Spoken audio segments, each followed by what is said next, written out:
am so glad you decided to join me again this morning. I have had such a great week, and I hope you have too. Just really trying to spend time with God. Remember last week I challenged you to take a little time out of each of your days and spend just a little time with God, whether it's praying, reading your Bible, listening to music, or just talking to mom and dad, grandma, grandpa, aunt, or uncle about Jesus and about what he's done and what he is doing.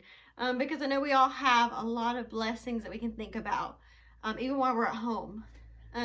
So I wanted to quickly go and review, just so we remember, because a lot happens in 1 week, what we talked about last week. So last week, remember, I showed you 2 objects. I don't have these objects with me this week, but I bet you'll remember what they are. So take a second, think. Okay, you got it? So those 2 objects were salt and pepper. Remember, we talked about salt and pepper is used all the time by so many people all over the world. You have them in your homes, I bet. You use them when you go to restaurants, all kinds of places. And those 2 things are very, very different, right? But when they come together, they make something taste really incredible, and they're kind of amazing. And we illustrated that in the way of same thing as friends, right? You and maybe another friend are so different, right? I have friends who I'm very different from, but yet when we come together, we blend well and we work together well.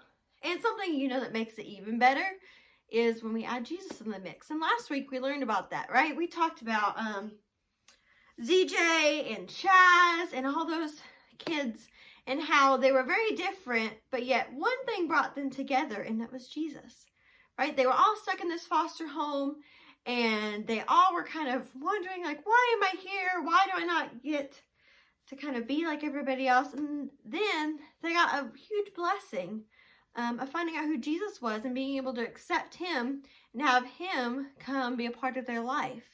And so that's what brought them together. And so this week, we kind of left it off where ZJ was super excited to see Keon. He was going to a football game. He got to the stadium. They were so excited. We heard about Chaz's story. And now we're going to read part 2 and part 3 today. So part 2 and part 3. And I hope you really enjoy and you get something out of it. And at the end, I'll have a few questions that maybe you can answer at home, or you can answer with whoever you're sitting with watching this, or wherever. Okay, you ready? So here's our first picture. Just so you remember, this is Keon. Okay, that's who they're very excited to go see. So we're going to find out what happens, okay? Okay, so part 2. There he is. ZJ spotted Keon Curtis on his way to the team entrance from the players' parking lot.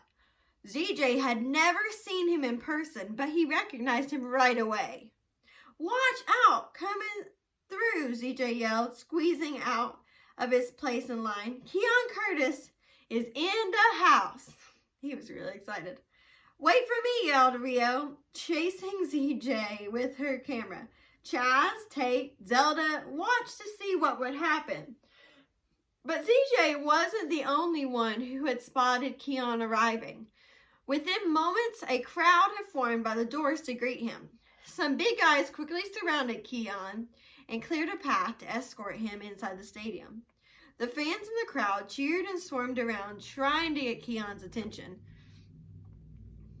"Yo, Keon," ZJ yelled, jumping high and waving his arms so maybe Keon would see him. "You the man," but ZJ was too short and too far back in the crowd. He knew Keon couldn't even hear him. Rio tried to take Keon's picture for ZJ, but all she could get was the back of some guy's head.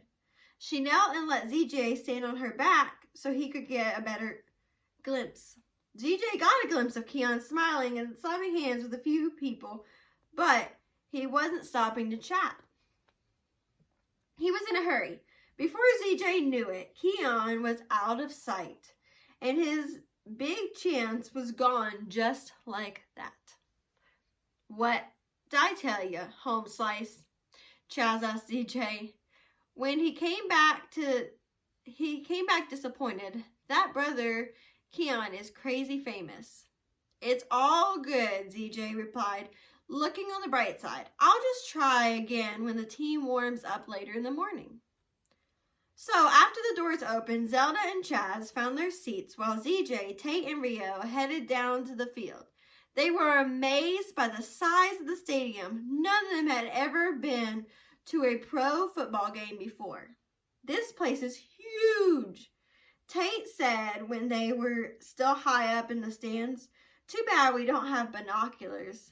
The football players on the field looked like ants from here. Yeah, but see really, really big ants. Have you guys ever seen really big ants maybe in your yard? Well, that's kind of what they thought they looked like. That gotta be Keon. He's the tallest guy on the team. Make sure it's the right picture. Yep. And there's Keon and Chaz. They're looking out to see where they can find him. Oh, but it says when they got closer, they could see the players better. Somewhere near the sidelines talking to fans. When ZJ saw Keon with them, he wasted no time unrolling his poster and grabbed his marker. He was ready. The kid had made it almost down to the field when more fans pushed by them the opposite way. One of them noticed ZJ's poster. "Hey, don't waste your time, dude," he said. "I just tried to talk to Keon." But KC only meets a few fans before the game. Some other guys in front of me were the last ones. Sorry, man. ZJ looked, and it was true. Keon was back on the field doing some stretches. ZJ bit his lip and stuffed his marker back in his pocket. "Guess we better get back to our seats," he said. "Chaz wants Rio to take pictures of Joe Fool's concert." "Don't sweat it," Tate said, trying to make ZJ feel better. "You still might get to meet Keon. We'll try again at halftime, and we have plenty of time to watch the warm-ups from here before the concert starts." ZJ couldn't get over how much God had changed Tate for the better this year. The old Tate used to be depressed and angry all the time. He wasn't a happy person.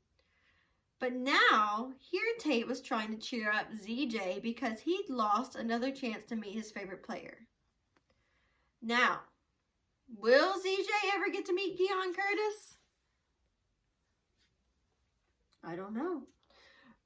You'll have to wait and see. But guess what? Today we're going to do part 3 too. So, wait just a second and we'll see if he gets to meet him. Okay, ready for part 3? But it says, "But I'm the biggest fan." So there they are again. They're at their seats. They're watching. Tate, Rio, and ZJ hung around to watch Keon warm up until right before Joe Fool's concert started. Then they went to their seats and found out they had a great view. But Joe Fool didn't impress anybody except Chaz, who loves the group's music. Chaz was mad at God for letting him get in trouble. He was still into things he shouldn't do. He still wasn't talking to God, and he still wasn't spending time with God like he was supposed to. So during the concert, Tate prayed that someday Chaz would get right with God and that he would enjoy spending time with God and kind of trust God again. So after the concert, another singer sang the national anthem. Then it was time for the ceremonial coin toss. The crowd roared with applause when the Atlanta team won the toss. The quarterback chose to kick off first and the game was underway. But that's a pretty exciting moment. If you ever watched football on TV or if you've ever went to a game, that's a pretty exciting moment. The crowd gets all into it and everybody gets super excited. So you can just imagine what they were feeling in that moment. From the very first play, the action kept ZJ's stomach tied up in knots.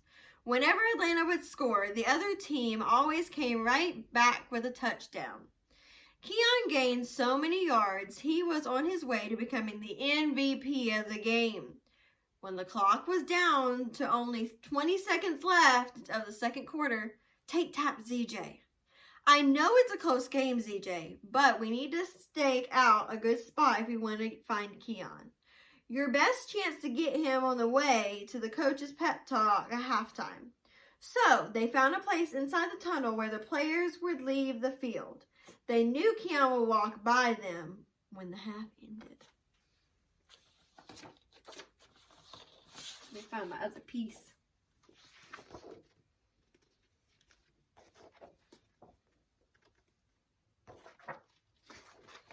Hold on. Just a second. Here we go.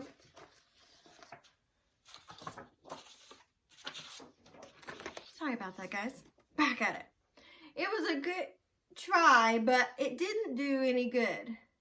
When the team came barreling through, they were so rowdy and noisy, ZJ couldn't even see Keon in the chaos. After the team passed, a security guard nearby saw ZJ, Rio, and Tate standing around. "Sorry, kids," he said. "The players can't be late for the coaches' meeting." Well, that was quick," ZJ said, disappointed but trying to think positive. "At least now we'll get to see the halftime show, and we still have time to get some snackage." Snacks. Tate enjoyed the halftime show most of all. It was a skateboard extreme demo. Those skateboarders pulled off some impressive moves choreographed with some snazzy pyrotechnics. The show ended with a grand finale of fireworks. Then it was time for more football. The Atlanta team led by 10 points the entire third quarter. ZJ tried not to think about how he'd missed another chance to meet Keon. So he put all his energy into being a great football fan.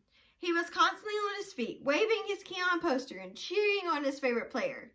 Keon played well overall, but in the early part of the fourth quarter, he fumbled a tough catch. The other team recovered it and got a touchdown, plus the extra points. Now Atlanta led by only 3 points. "That stinks," ZJ said. "If Keon gets grumpy because of that fumble, he might not sign autographs." You still gotta try," said Tate. So, during the last play of the game, when they knew Atlanta would win, ZJ, Tate, and Rio got up to find Atlanta's locker room. Other people were also hanging around outside the locker room. One kid, about ZJ's age, waited with them. "Hey, cool poster," the boy said. "Are you trying to get in to see Keon Curtis?" "Yeah, I hope so," ZJ said. "This is my last chance." The boy was a big Keon fan too. His name was Colby. He knew some cool facts about Keon that even ZJ didn't know. They had so much fun talking that ZJ had made a new friend by the time the locker room door finally opened. But instead of football players, a security guard came out. He checked to see who had locker room passes or media badges and let only those go inside. Colby had a special wristband, but of course ZJ didn't have one. The security guard stopped him. Where do you think you're going?" he demanded. "But I'm Keon's biggest fan," ZJ pleaded. "Can't I just see him for a minute, please?" Well, we'll have to find out in part 4. Does ZJ get to meet Keon? Does Chaz's prayers work? We'll have to find out next week. So tune in and you'll be able to see, and we'll finish our last part the week after Easter and see what happens and if they get to finally meet Keon and what the boys do. But until then, I have a challenge for you this week. Because, we did a challenge last week, and I hope you did really well with it. I hope you guys completed a few days. But for this week, here's your new challenge. Your new challenge is to think of one person. I want you to think of someone in your head. Think of them right now. Okay, maybe that person popped in your head. I want you to think of that person. And I want you to pray for them this week. So I want you to take your time that you spend with God. And I want you to take just a little bit of that time. And I want you to pray for them. Kind of like Chaz did for Tate. He prayed for him and he was like, or Tate did for Chaz. He prayed for him and just asked that, hey, that God would work in his life and that he would kind of start trusting God again. Because he got away from him. So I want you to pray for that person. They may be having a great time right now, or they may not be. And you may know what's happening. So this week I want you to pray for them and just see what happens. Because God does great things when we pray for people, when we bring people in front of him to say, hey, God, I'm thinking about this person, and I know you already know what's happening in their life, but I still want to pray for them just because. So that's your challenge for this week. So keep spending time with God each day, just like the boys did, and just like Tate talked about last week, and keep praying for people, and pray for, even maybe it's a family member, maybe it's a friend, maybe it's someone you just met, or maybe it's someone you don't even know that you just seen. But I want you to pray for them this week. And then next week, you'll tune in and we'll do an Easter lesson, and we'll talk about what amazing things Jesus did for us, and the fact that he rose from the dead so that he could go live in heaven, and so that we could accept him into our lives and we could be part of his family. And so next week we'll talk even more about that. But remember, if you ever have questions about Jesus and about what he did and how he died on the cross, or you just want to know a little more about him, keep tuning in. But also, I'm sure you can ask mom, dad, grandma, grandpa, or, when we get back to church, talk to one of us. You can talk to me, because I really want you to be able to know what we've been talking about with Tate and Chaz and ZJ, and what ZJ and Tate has experienced, and what they're hoping Chaz will experience. So come back next week for an Easter lesson, and come back the week after, and we'll finish, and we'll find out part 4 about what happens with the boys. But until then, you guys have a wonderful week. I'll be praying for each and every one of you. I hope you are enjoying your time at home with your families. Until then, bye.